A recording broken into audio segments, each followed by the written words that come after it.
Hey friends, I hope you're all doing really well. So I haven't done one of these videos in a really long time, and I wanted to get back into doing these on a regular basis again, especially for the upcoming spooky season. So today we're going to be talking about a couple of new release horror books that are coming out this month in September. So this one is a little bit late because I've only just put together my schedule for this month. So super excited about these, and all of them are very much sort of the supernatural side of horror. So if you like ghost stories and you like the spooky, then these might be a couple for you guys to check out too. So the first one I wanted to mention was The House of Ash and Bone by Joel A. Sutherland, which is coming out on September the 5th.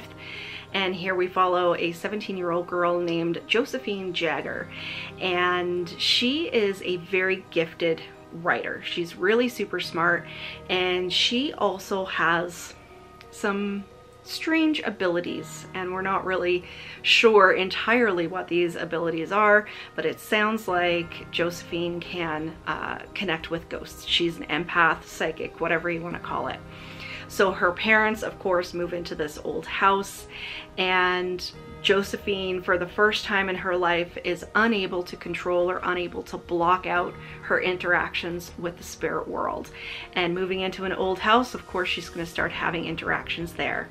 So the house is full of whispers and dark corners and all of the wonderful spooky that people like me absolutely love. And it says here, Josephine catches her first glimpse of a shadowy woman with long hair, pale skin, and an impossibly wide smile and hollow pits for eyes. Her name is Dorcas, the ghost of a witch who died 300 years ago. She has summoned the family to Vermont to ensnare them and then consume them in order to rise from the grave again. So it sounds like young Josephine is going to be used sort of as a conduit for this witch. So it sounds right up my alley, you know, dead witches, haunted house, psychic abilities. Can't get much better than that. So super excited for this one. And then coming out on September the 12th, we have The Stranger Upstairs by Lisa M. Martin.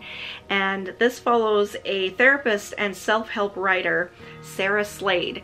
And she decides that she is going to buy an old Victorian. And of course, she gets it at a really reduced price because it's a murder house.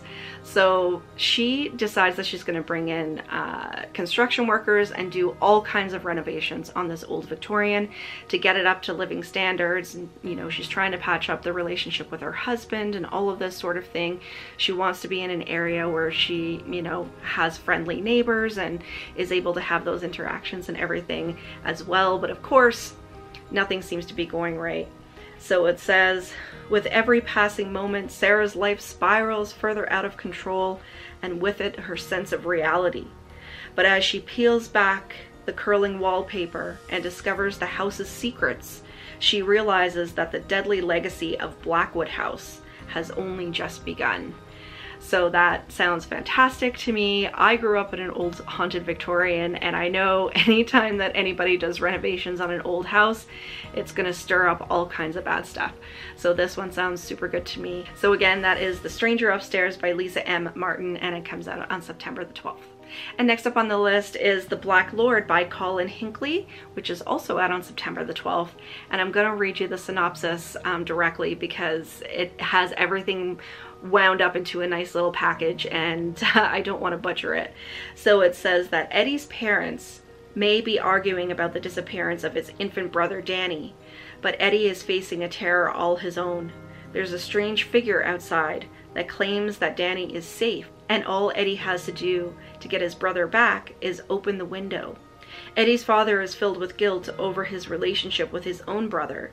His mother has been left abandoned to navigate her grief and terror alone, and his grandmother carries a disturbing, all too relevant truth about their shared family history.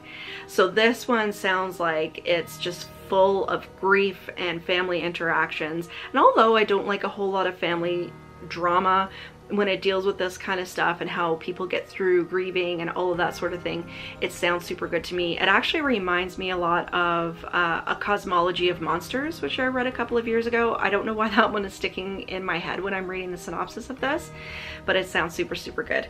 So again, that's The Black Lord by Colin Hinkley, and it's out on September the 12th. And next out on September the 14th is A Taste of Darkness, which is a new horror anthology that was curated by my personal friend Amy McCaw, who also wrote the Mina and the Undead series, and Maria Kuzniar. And I've never read any of Maria's work before, so really super excited to see how the girls curated these stories together, and I know they put a lot of work and they work super hard on it. So this is a YA anthology, and it says a chilling, thrilling collection of 13 haunting tales perfect for every YA reader. From supernatural thrillers to contemporary horror, creepy ancient legends to murders gone wrong. So I love a good anthology, especially during spooky season. So I personally, I'm super excited about this. So this one is out September the 14th. And if you stay tuned to the channel, I will have another video coming up a little bit later on in the month, just before the release date, that I'm going to be doing a video of other horror anthologies that are some of my favorites, just to kind of celebrate the release of this, because I know Amy is a fantastic writer and I know she works super hard on this, like I said, so definitely want to support her. And I'm hearing some good things about the book already, so can't wait for this one to come out. So again, that's A Taste of Darkness on September the 14th. So there you guys go. There's some new horror that's coming out in September. So let me know down below in the comments if you guys are excited about any of these as well, and if any of them sound good to you, or if you know of any other horror books that you guys are excited about. Other than that, I hope you guys enjoyed the video, and as always, stay spooky, guys. Bye.